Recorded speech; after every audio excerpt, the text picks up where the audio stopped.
इदम श्री सद्गुरुवे नमः। जन्म शताब्दी पुस्तक माला 77 आत्म विकास के 4 चरण डे 14। परम पूज्य गुरुदेव वंदे माँ हृदय में मुस्कुराते हुए और आज्ञा चक्र पर वो प्रकाश ज्योति गायत्री माँ का स्वरूप लेती हुई प्रज्ञा ऋतंभरा विवेक का जागरण और आत्म विकास आत्मनिर्माण की ओर एक कदम।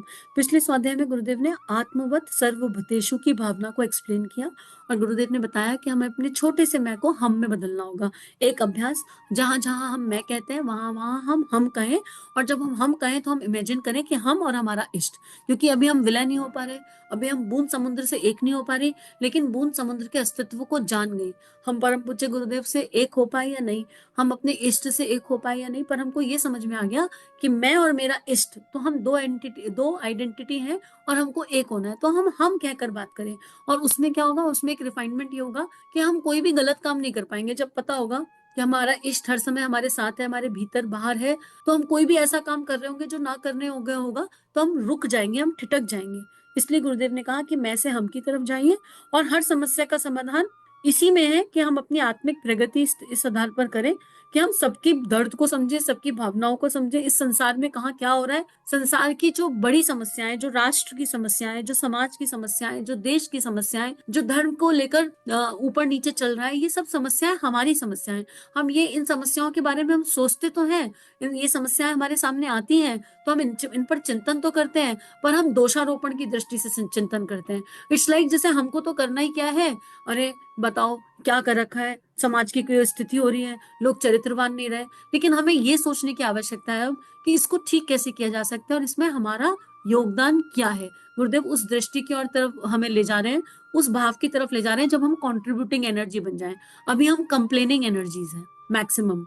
अब हमें शिकायत नहीं करनी, ना सिस्टम से शिकायत करनी, ना आसपास के लोगों से शिकायत करनी, ना परिवेश से शिकायत करनी, ना स्कूलों से शिकायत करनी, ना समाज से शिकायत करनी।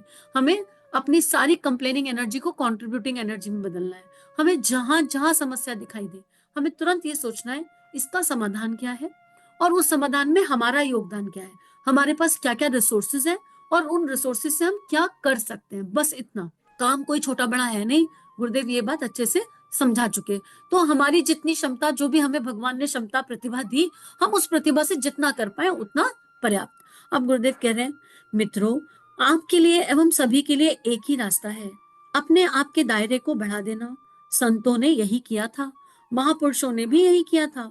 वे अपने लिए नहीं जिए, समाज के लिए जिए, देश धर्म और संस्कृति के लिए जिए, सबके दुखों में शामिल हुए, औरों के दुख बांटते रहे और अपने सुख बांटते रहे। एक प्रार्थना आती है, बड़ी अच्छी प्रार्थना है शांति कुंज की। हे प्रभु, अपनी कृपा की छांव में ले लीजिए, कर दूर खोटी बुद्धि, सबको नेक नियति दीजिए। हम आपके होकर रहे, शुभ प्रेरणा ले आपसे, करते रहे नित पुण्य, हम बचते रहे हर पाप से। सुख बांट कर दुख ले बटा, सुख बांट कर दुख ले बटा। हमारे पास जो सुख है वो सब में बट जाए, और सबके पास जो दुख है उनमें हम साझेदार बन जाए। दुख ले बटा, प्रभु भाव वह दे दीजिए, उज्जला चरित्र बना हमें, उज्जवल भविष्य दीजिए। उज्जवला चरित्र बना हमें, उज्जवल भविष्य दीजिए। ये प्रार्थना बचपन से सुनी और बहुत हृदय को प्रिय लगी, लेकिन फिर एक टाइम आया जब ममता देखी, भावना देखी, प्रार्थना देखी, तो घर के ही कुछ मेंबर्स जो गुरुदेव से जुड़े हुए हैं, एक ने कहा कि इसमें से सुख बांटकर दुख ले बटा हटा दो और करो शुभ बांटकर शुभ ले बटा। अब हम आज सोचते हैं कि ये क्यों किया गया, तब तो समझ में नहीं आया कि क्यों किया गया। अब समझ में आता है कि वो भय की एनर्जी थी। हाय हाय, हम सबके सुख कैसे, अपना सुख कैसे बांटे और सबका दुख कैसे उठाए, इसलिए शुभ कर दिया, शुभ। ठीक है, और वो भी अपने घर के बड़े थे, लेकिन उनका भाव प्रेम का था, संतान के प्रति प्रेम का भाव। ठीक है, घर के एक रिलेटिव थे जो गुरुदेव से जुड़े हुए हैं। फिर आगे चले तो और इस प्रार्थना में इसी लाइन में एडिट करते हुए लोग मिले बहुत सारे, और आज समझ में आता है कि परम पूज्य गुरुदेव ने जो भी प्रार्थनाएं लिखी या जो भी प्रार्थनाएं आ रही है शांति कुंज से या कहीं दिव्य संतों से, ऋषियों से, उनकी अपनी एक महत्ता है, उसमें हमें एडिटिंग करने की आवश्यकता नहीं है, क्योंकि आत्मता का विस्तार तो यही है कि सुख बांट लो अपना। और ये इस समय क्या हो रहा है, परम पूज्य गुरुदेव ने लेखनी से क्या किया, जो आनंद उन्हें मिला उस आनंद को हमसे बांट रहे हैं परम पूज्य गुरुदेव, और कुछ भी नहीं कर रहे। परम पूज्य गुरुदेव ने 24 लाख के 24 अनुष्ठान किए, गायत्री माँ को जिया, ईश्वर को इस कदर जिया, और उन्हें एक परमानंद मिला, एक ऐसा आनंद जिसको वो शब्दों में बयान नहीं कर सकते थे, लेकिन फिर भी उन्होंने उस बैरियर को तोड़ा और 3200 किताबों में वो उस आनंद को बांट रहे हैं। और क्या कह रहे हैं, मेरा आनंद मैं तुमको देता हूं, तुम अपने दुख मुझको दे दो। हमसे हमारे दुखों को जो शक्ति लेकर जा रही है वो कौन है? तुम ये आनंद ले लो, मैं तुम्हें आनंद से इतना भर दूंगा, इतना भर दूंगा कि तुम्हारे दुख अपने आप बह जाएंगे। भाई ये बात परसों भी आई थी या कल भी आई थी कि अगर गंदा पानी कहीं है तो गंदे पानी को हटाने के लिए ऊपर से साफ पानी डालते जाओ नाली में, तो गंदा पानी बह जाएगा। परम पूज्य गुरुदेव हमें उस आनंद की ओर ले जा रहे हैं और इतना आनंद देंगे, इतना आनंद देंगे कि हम कहेंगे दुख होता क्या है? दुख नाम की कोई चीज भी होती है? बस सिचुएशन और परिस्थितियां होती हैं। हम इस शब्द से ही मुक्त हो जाएंगे। यकीन कीजिए वो पल कितना खूबसूरत होगा जब हम दुख और सुख इन शब्दों से मुक्त हो जाएं। हम कहें बस परिस्थिति है, सिचुएशन है, आई है, कुछ सिखाएगी और चली जाएगी, बस इतना। और उसके जाने की भी जल्दी ना करें, उसके आने से भी घबराहट ना हो। आप सोचिए वो पल कितना दिव्य होगा। तो परम पूज्य गुरुदेव यही कह रहे हैं, अपना सुख बांट देना और दूसरे के दुख को बटा लेना, यही कौटुंबिक प्रवृत्ति होनी चाहिए। और यही है, आप सब अपनी प्रवृत्तियों को कौटुंबिक बनाइए, पारिवारिक बनाइए। अपने परिवार को जिस तरह आप अपना समझते हैं, ठीक उसी तरह से सारे समाज को भी अपना समझिए, सारे देश को भी अपना समझिए, सारी मानव जाति को, प्राणी मात्र को अपना समझिए और अपना दायरा बढ़ाइए। मित्रों, जो चीज आपको मालूम पड़ती है उनसे प्रसन्नता होती है और उनको आप अपने अपना समझते हैं। जो चीज आपको अपनी मालूम पड़ती है और जिससे आपको प्रसन्नता अनुभव होती है उसे आप अपना समझते हैं। देखो यहाँ पर एक एग्जाम्पल ले लेते हैं। मान लीजिए ये देह एक घड़ा है, ठीक है। अब क्या होता है, जब तक हम देह रूपी घड़े में हैं और देह को एक घड़ा मान रहे हैं तो एक शेप में बंध गए, और जब हम इस शेप में हैं तो इस देह में मम्मी पापा, चाची चाचा, सास ससुर, अंकल आंटी, रुपया पैसा, औधा रुतबा, नेम फेम, इस घड़े में जो जो भरा हुआ है, बस घड़े की दीवारों को वही वही फील हो रहा है। और घड़े की दीवारों को वही वही फील हो रहा है तो घड़ा बस उसी को अपना मान के बैठ रहा है और उस घड़े से बाहर निकल ही नहीं पा रहे। इस देह रूपी घड़े से बाहर निकलने के लिए गुरुदेव कह रहे हैं। अब आप एक रियली मिट्टी का घड़ा इमेजिन कर लीजिए। एक मिट्टी का घड़ा है, उसमें क्या है, अंदर खाली घड़ा है, तो उसमें क्या है, उसमें वायु है, उसमें आकाश तत्व है, दिखता नहीं है पर है। तो आप घड़े के अंदर हाथ डालो और हाथ हिलाओ, आपको एक फीलिंग सी आएगी। अब उस घड़े को उठाओ और जोर से जमीन पर देकर मारो, मिट्टी टूट गई, घड़ा टूट गया। घड़े के अंदर का आकाश कहाँ गया? उस विस्तृत आकाश से एक हो गया, उससे मिल गया। और ये केवल कहने की बात नहीं है, ये एक्सपीरियंस करो, बहुत मैजिकल है। अब बस हमको क्या करना है, इस देह में रहकर देह रूपी इस घड़े को फोड़ना है। हमारा नाम क्या है? उदारी का नाम। मैं क्या हूं कि सबसे बढ़िया बात मुझे यही लगती है कि बेटे नाम भी तुम्हारा अपना नहीं है, ये भी उधार का है। जन्म लिए थे नित्य शुद्ध बुद्ध, एक देह एक आई थी, हम सब एक देह के रूप में आए थे, पंच तत्वों से बनी हुई, और माता पिता ने अपने प्रेम के इजहार के लिए एक नाम रख दिया। मूल में तो सभी आत्मा है, पर अच्छा नहीं लगता, एक दूसरे को कहते हैं आत्मा नमस्ते, आत्मा प्रणाम, ये समझ में नहीं आता। एक पहचान की आवश्यकता थी। भाई हम उस संस्कृति में जन्मे हैं जहां भगवान के निराकार स्वरूपों को साकार किया गया, तो उनको भी नाम की जरूरत पड़ी कि संयम चाहिए तो क्या करे, राम राम कर लो, प्रेम चाहिए तो क्या करे, राधा राधा कर लो, वहां पर योग चाहिए तो क्या करे, कृष्ण नाम का स्मरण कर लो, सविता का प्रकाश चाहिए तो गायत्री कर लो। तो यहाँ पर भगवान को भी एनर्जी के अनुरूप नाम देना पड़ा। तो इसलिए हम सब आत्मा है, लेकिन एक दूसरे से आत्मा नमस्ते करके बात थोड़ा ना करेंगे हर समय। पर जब आप हीलिंग की टेक्नोलॉजी सीखेंगे तो वहां पे ऐसी बात करी जाती है। तो हम इस घड़े को तोड़ने की गुरुदेव हमें रास्ता बता रहे हैं कि देह रूपी घड़े से बाहर आ जाओ। और उसके लिए केवल 3 चीजों से बाहर आना। एक तो देह भाव, आई एम दिस बॉडी, नाम भाव। कुछ लोग देह भाव से बाहर आ जाते हैं, नाम पर अटक जाते हैं, हमारा नाम ना खराब हो जाए, हमारे नाम का चिंतन, हमारे मरने के बाद नाम बना रहे, नाम भाव। जीव भाव, देह भाव से बाहर आए, नाम भाव से बाहर आए तो जीव भाव में रह गए। मतलब अब हम शिवत्व में हैं, हम देख सब कुछ रहे, पर वो जीवात्मा, वो जीव भाव अभी भी है। गुरुदेव कह रहे हैं ये तीनों भाव तोड़ दो और आत्म भाव में स्थित हो जाओ। I am a soul playing a role. और ये जो नाम है ये सब टेम्परेरी है जो मिला हुआ है। और उसमें क्या होगा, जैसे ये देह के सारे भाव टूटेंगे, हमें पूरा विश्व अपना दिखने लगेगा, हमें पूरा ब्रह्मांड अपना दिखने लगेगा, हमें पंच तत्व अपने दिखने लगेंगे, मानव जाति अपनी दिखने लगेगी। फिर से कहूंगी, माँ आनंदमयी का एक बहुत प्यारा एग्जाम्पल है। माँ, आप घूमती क्यों रहती हैं? आप इस देश से उस देश, यहाँ से वहां इतना ट्रैवल क्यों करती हैं? और माँ मुस्कुराते हुए कहती है, तुम्हारे पास एक घर है, उसमें 4 कमरे हैं, तुम एक कमरे से दूसरे कमरे में जाते हो? बोले हाँ जाते हैं। तो जैसे तुम एक कमरे से दूसरे कमरे में जाते हो और तुम्हारे लिए तुम्हारा घर ही तुम्हारा घर है, मेरे लिए पूरा विश्व मेरा घर है। जब मैं एक शहर से दूसरे शहर में जाती हूँ तो ये केवल ऐसा है कि मैंने एक कमरे से दूसरा कमरा बदला है। तुम्हें लग रहा है कि मैं ट्रैवल कर रही हूँ, मैंने तो बस रूम बदला है। वो चेतना, व्यक्ति शून्य चेतना कहते हैं माँ आनंदमयी को। और परम पूज्य गुरुदेव और माँ आनंदमयी का बहुत ही खूबसूरत रिश्ता है। जैसे अखंड दीप चेतना वहां चल रहा है, शांति कुंज में चल रहा है, स्वयं परम पूज्य गुरुदेव ने अपने हाथों से, कंखल में माँ आनंदमयी का आश्रम है, वहां पर एक दीप गुरुदेव ने जगाया है, वो भी 1926 से प्रज्वलित है, और वो परम पूज्य गुरुदेव ने ही अपने हाथ से जगाया है। कभी कंखल जाए माँ आनंदमयी आश्रम में तो आपको वो दिया दिख जाएगा, और वहां गायत्री यज्ञशाला भी है जिसे गुरुदेव ने स्थापित किया है। तो इतना इतना खूबसूरत माँ आनंदमयी बताती है, कुछ बातें तो उनकी ऐसी है जो आत्मा में रम जाती है। तो गुरुदेव हमें उसी उसी दिव्यता की ओर ले जा रहे हैं। गुरुदेव कह रहे हैं, जब आप अभी क्या हो रहा है, अभी जो चीजें आपको अपनी मालूम पड़ती है, आपको उनसे प्रसन्नता होती है। यानी ये एग्जाम्पल बहुत बार आया है, 10 मोबाइल 10 को छत से गिरा दिया जाए, उसमें आपका भी मोबाइल हो, तो जो गिराने जा रहा है उसके पीछे पीछे जाओगे, पागल हो गया, हमारा मोबाइल गिराने जा रहा है। बाकी 9 के लिए नहीं जाएंगे, गिर तो सारे मोबाइल रहे हैं ना। हमें अपने मोबाइल से प्यार है, उसमें हमारी श्री लगी है, उसमें हमारा पैसा लगा है, उसमें हमारे हमारे इंपॉर्टेंट डॉक्यूमेंट्स है, उसमें सब कुछ हमारा है, सब कुछ मेरा है। तो जहां हम अपनी आत्मा का प्रकाश डाल देते हैं और जहां से हमें प्रसन्नता होती है, वही हम अपना समझते हैं। हर रिलेशनशिप में प्रेम होता है। मान लीजिए एक हस्बैंड वाइफ एक दूसरे से बहुत प्यार करते हैं, ठीक है, लेकिन रोज पति पत्नी को खूब मारता है, या वाइस वर्सा, आजकल तो पत्नी भी खूब हाथ उठाती है, या पत्नी पति को खूब बुलाने देती है, खूब मारती है, पीटती है, लेकिन फिर भी वो हस्बैंड वाइफ है। यकीन करो, अगर इनमें से एक मर जाए ना, तो दूसरा वाला कहेगा आए शांति आ गई। आवरण से भले ही रोए, लेकिन जब तक जी रहे थे तो प्रसन्नता अनुभव नहीं हो रही थी रिलेशनशिप में, तो कहेंगे शांति आ गई, मुक्ति पाई। और अगर यहीं पर ये मारने पीटने वाला पति महीने के 5-7 लाख रुपए कमा रहा हो, तो उसके मरते ही बहुत दुख होगा। पिटने को तैयार है, पर वो 5 लाख कैसे खो गए।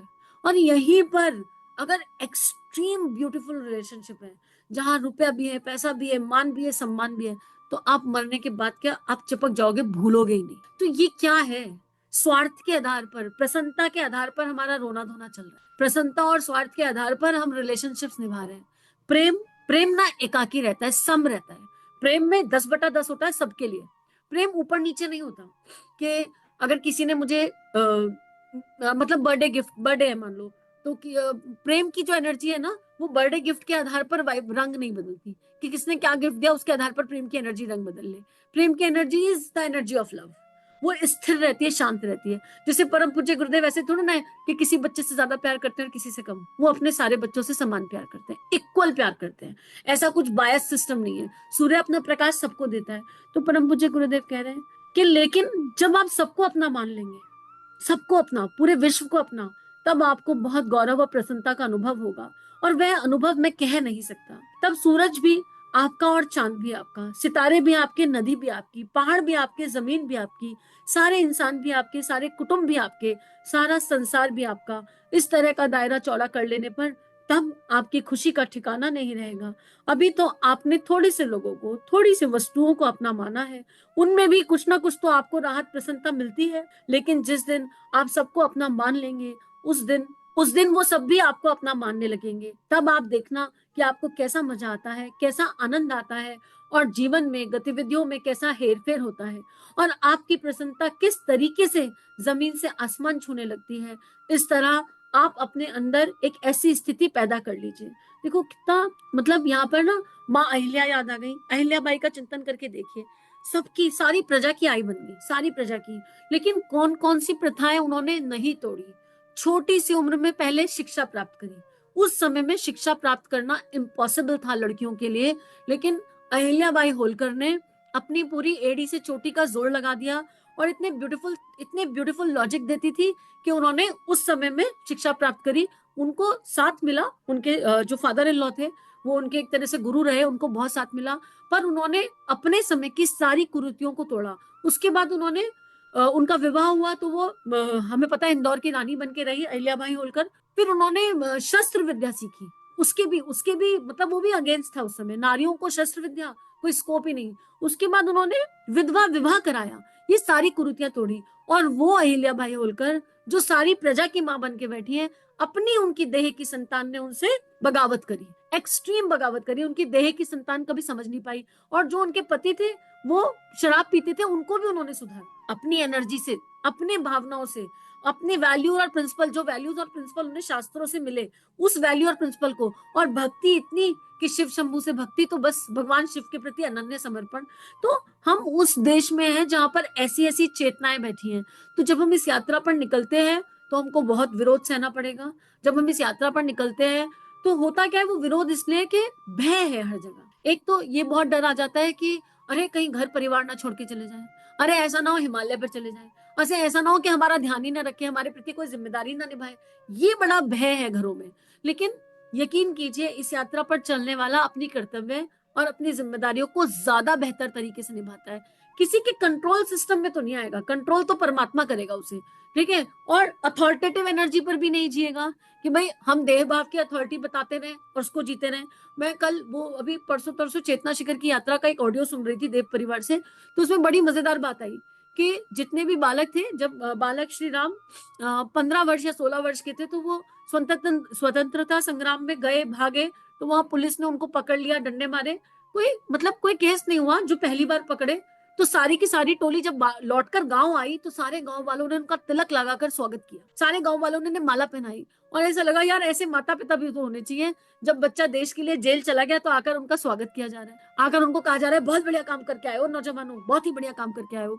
तो ये माता पिता की कितनी दिव्य एनर्जी, परम पूज्य गुरुदेव के माता पिता की एनर्जी, और उस गांव में जितने भी माता पिता थे उनकी एनर्जी को पढ़कर ऐसा लगा यार ऐसे ही होना चाहिए। जब आपका बच्चा कोई बढ़िया काम कर आए जिसमें देश की समाज की सेवा हो तो प्रसन्न होना चाहिए। ऐसे गुरु गोविंद सिंह के जो बेटे थे, गुरु गोविंद सिंह का बचपन, उनके बचपन की एक स्टोरी बहुत अच्छी लगती है। उनके पिता ने उनको पैसे दिए कि बेटा 10 रुपए में उस समय बहुत आ जाता था, 10 रुपए में घर का राशन ले आओ। वो गए, उन्हें संतों की एक टोली मिली, उन्हें भूख लगी थी, उन्होंने 10 रुपए में चावल खरीदे, संतों की टोली को खिला दिए और घर खा लिया, लौट के गए।